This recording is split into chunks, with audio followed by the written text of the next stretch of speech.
All right, guys, we're back. I'm George Mossey. This is my co-host Heather C. So I Love a Mama's Boy, season 3, episode 2 has aired. There's a lot to talk about. We have not yet met everyone, so we're gonna still talk about the same four mother and son duos that we talked about. A fan favorite, is back. Shakib and Layla, and Emily, the third wheel Emily, is back as well. So we found out last week that he had made a barter deal with Layla that he was going to go out on a lunch date with Yusra, who is his mom's best friend's daughter.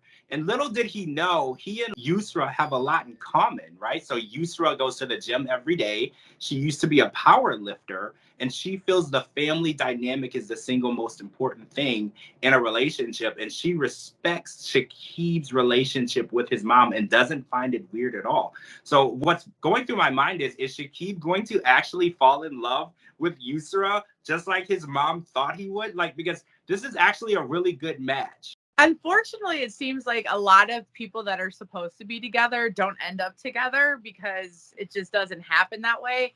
I think that Yusra would be a great match for Shakib because she not only respects Layla, she respects family values. She has a lot in common with Shakib. They could go and work out together, and she's beautiful. And I think that they would be so cute together. But you know what? It also, and as much as Emily, she's her own person. I don't think that it's fair that they made that bartering behind her back because he decided to continue to be in a relationship with her, and we already know she has a tendency of getting angry. So I don't think that he should have been dating other girls behind her back, even if it was just to have Layla come and bless their home. I think that there is a lot with this scenario. I understand that Layla wants, Shakib's best interest and she's not a fan of Emily, but there's just ways that they probably could do it so that way it doesn't look as bad. Plus, it's not fair to Yusra because she said that he was hot and she seemed like she really liked him. And then when she found out that he was taken, she was just kind of like, well, that's not it for me. So it puts a bad taste in a lot of people's mouth because then they think that, oh, is this the type of person you are? And we know that it's not. Shakib is really cool. And I don't think he meant to hurt anybody. So I don't know. Hopefully Emily won't find out. And if she does, hopefully it's broken to her gently. Oh, Emily will most definitely find out. That's why I love this show. Production is gonna show up somewhere where they are. She's definitely gonna find out, and things are gonna go crazy. We may see things thrown at him like we've seen in the past. I'm all for it. So Shakib, we are big fans of you, but I know this is gonna blow up in your face, and I know it's gonna go terrible. And hopefully you are able to get out of it with all of your limbs. All right, so I want to talk about Roberto, Christy, and Nancy, right? So last week we found out that Nancy feels that Roberto and Christy's daughter, Kimberly, isn't Roberto's. And I think that Roberto doesn't feel the same way. He feels like 100% it's his daughter, but in order to please his mother and make everyone happy, he says he likes to play the peacemaker. He is going to talk to Christy about getting a DNA test, which I don't even know any positive way that you can spin that to your wife. Say, oh, by the way, we've been raising our children together and everything's fine, but I don't think one of our kids belongs to me. Like, I don't know any other way to make that seem less of a blow. So he takes her to date night.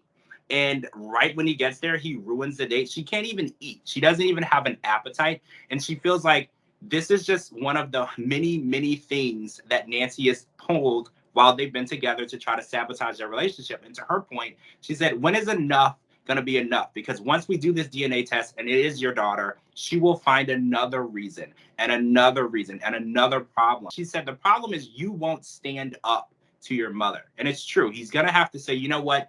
I believe that this is my child and I'm not going to do that. And every time she comes to try to break them up, he's going to have to just stand up and say, look, I love her. She's my wife and I'm going to respect her. And Nancy is going to have to either accept that or not. This one really bothered me. It really bothered me for Christy because he said that he wants to be the peacemaker. But in my opinion, it seems like he only wants to be the peacemaker for his mom, which is Right. one-sided.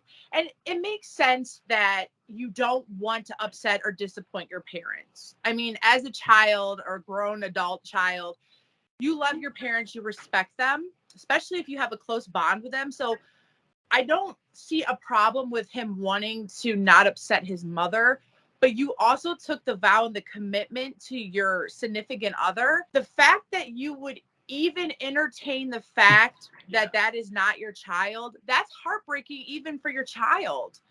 I mean, so that leads to believe that there's either a small doubt in your mind that that child that you love since birth isn't yours, or you just want to shut your mom up or whatever, and I don't think that that's very fair.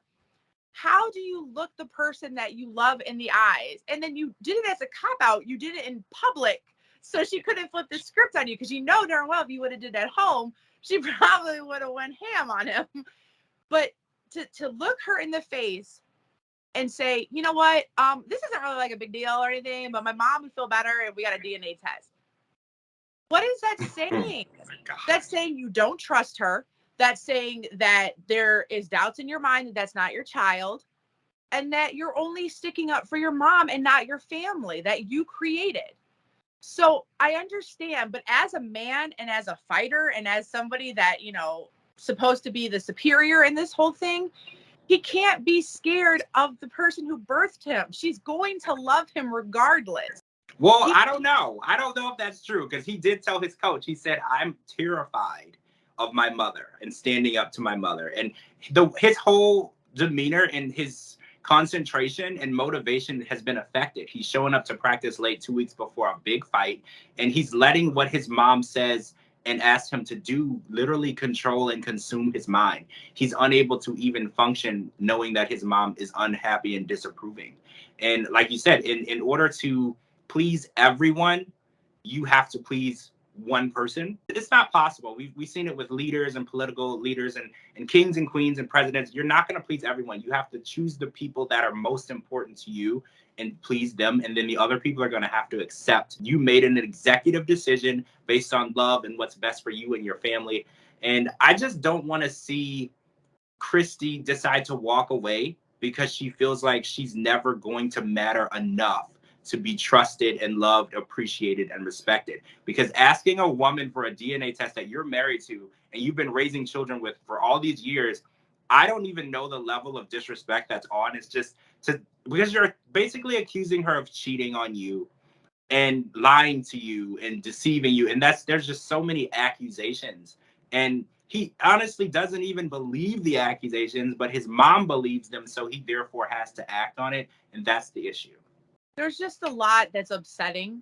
And, I hope that they can move past this before it's too late. Mm-hmm. But I wholeheartedly, and I will say this, I know he fears his mom, but it's a fear out of love. She will never not love him.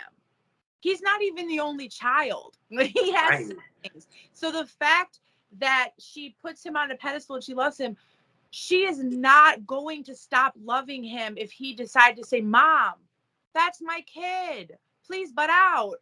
And this is my dream. And you're really taking from it. You're ruining it because I can't concentrate and focus on what's important. So I think that there's a lot of selfishness going on right now, and they need to just get out of their feelings. I know Nancy doesn't care for Christy, but she needs to get out of her feelings because she's hurting her son, who she says she loves. There's a lot going on with this, and I hope that they can fix and mend it. I do too. I'm team Roberto and Christy. I want them to work through this. And I want Nancy to just accept them for who they are. They've been together for this long. They're married. This is what it is. Learn to accept and love them for who they are. Because in the end, that's what a parent's job is, to love their child no matter what they do, whatever they decide, who they marry, who their kids are with. You love them regardless. So once Nancy gets that together, I think that they can finally just be a big, happy family and have Sunday dinners together and everybody just live in harmony and through this together. Exactly. And I don't have any ill will feelings towards Nancy. I don't blame her for being strong and passionate and loving her son, but she has to also love him enough where she respects his family and her grandbabies. So with that being said, we'll have to see.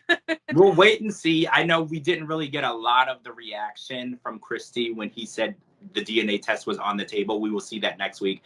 I'm excited to see that. And I'm fingers crossed that he doesn't have her do it. I feel like it's It's not fair. All right, guys, that's it for part 2. That's what happened on I Love a Mama's Boy, season 3, episode 2. I'm George Mossey. This is my co-host, Heather C. Make sure you're live tweeting with us every Sunday night. Thank you so much for watching. We'll talk to you all really soon.